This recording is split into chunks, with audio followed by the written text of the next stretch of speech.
Welcome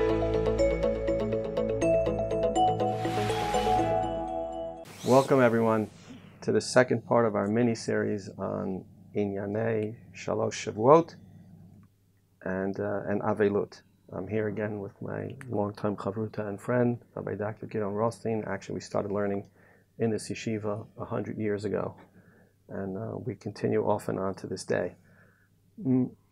Last time we ended sort of with the idea, or maybe the beginning of a thought about what we're supposed to be accomplishing in the 3 weeks and what the goal is. And I suppose we're not lacking for reasons for the Churban Abayis, right? Lo chaver Yishalem ela al 100 different things.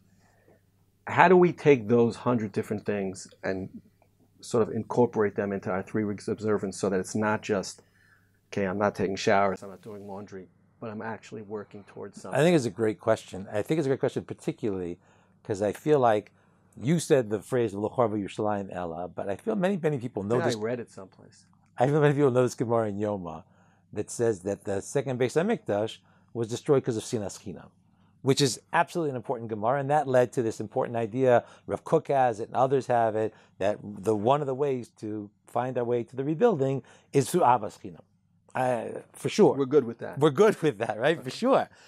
What I think that we can often allow ourselves to do is to get too narrow and to focus in one direction when there are lots of other important directions. So there's a Gemara in Shabbos, like you said, that lists, I don't think it's quite 100, but lists a bunch of ideas about why Yerushalayim was Necharav. So they didn't keep Shabbos. They didn't say Kriyat Shema morning and night.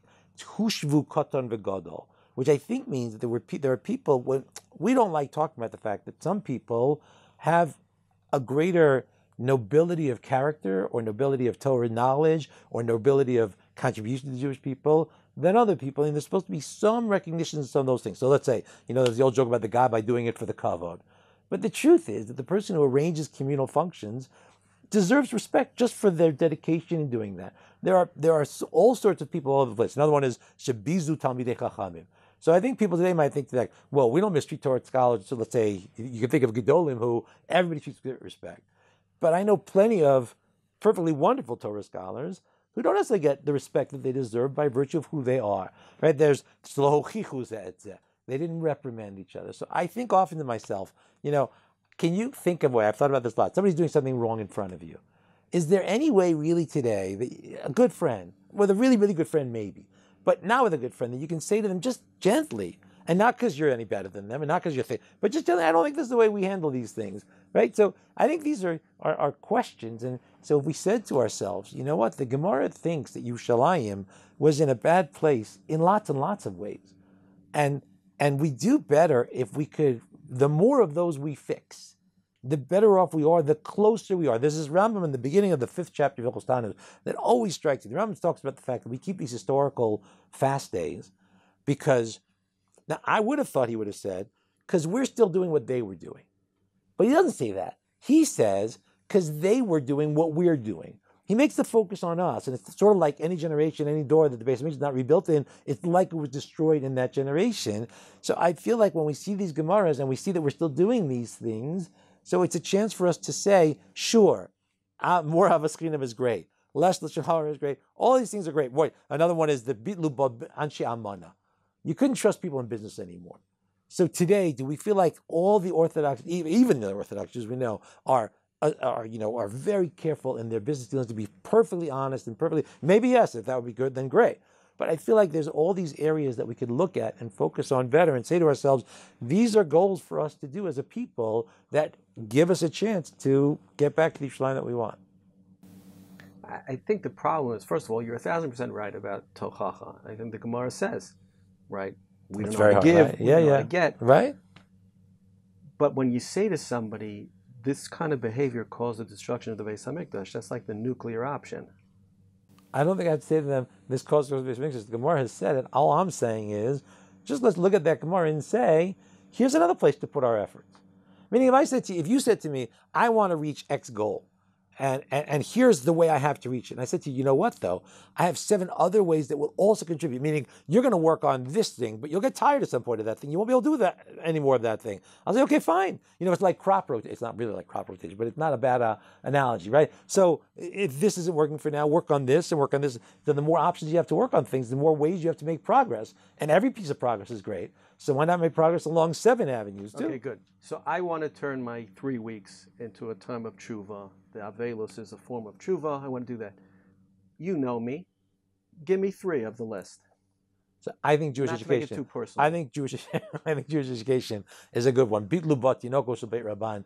I feel like we haven't yet reached a stage where we're confident that we take our children from the age of 2 to the age of 15 and are confident we're going to give them an education that works for them and that helps them feel good about being functioning Jewish adults. I think that's one good one. That's not fair. a good one. It's not fair. I can't fix that.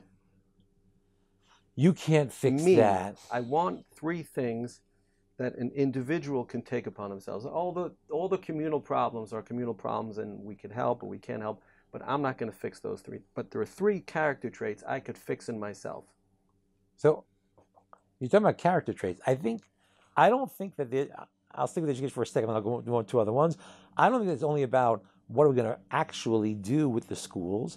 I think the first step is the question of, do we even appreciate what it is that's going on with the schools, and the knowledge of that I feel like would be a valuable thing. But let's move on from that one. To what extent do we certainly be anshe amana? That's a good one. We can work on being trustworthy people, but also, do we insist that the people around us be trustworthy people? To what extent, if you knew if somebody was going to be a leader of a community or a nation or whatever, and you knew that they were somebody who lies regularly and cheats in business, would that be a disqualifier for you for them to be things? So I don't, you or not you, but I don't think that we as a Jewish community have stood up and said, yes, that's a disqualifier. So as a character trait, I don't know if we're willing to. That would be another one. And then the question of being, I think Tochacho is an excellent one, although it's very, very difficult. I agree with you. I think another one that I would pick is just the question of respect for Torah and for understanding what true Torah is, what not true Torah is, and the people who are purveying Torah and Torah ideals and are living out Torah lives, and the extent to which many people already do, so maybe you already do it, but the extent to which we say, yeah, that's somebody I have to treat differently, I have to think of differently, because that's the kind of life they're living. So that, right. Kisif se kohen Yishmu das v'Torah yivakshim v'pihu. Right. Right? If malach Hashem tzvakot, right? Do you know how long it's been that you've quoted me that pasuk? No. That's a pasuk I've been hearing from you for many, many years. Okay. But the point is, that's one. If we want people not just to have, there's a conversation comes up all the time about whether you can learn Torah from somebody who you now know. And I think the answer is obviously not. It's not just the Gemara. It's obvious that Torah is more than just the intelligence part. Maybe that's one that we could do a better job on. Maybe we value intellect more than character, if that's a word. If I found one good one, then I'm happy. All right. Thank you. Shakach.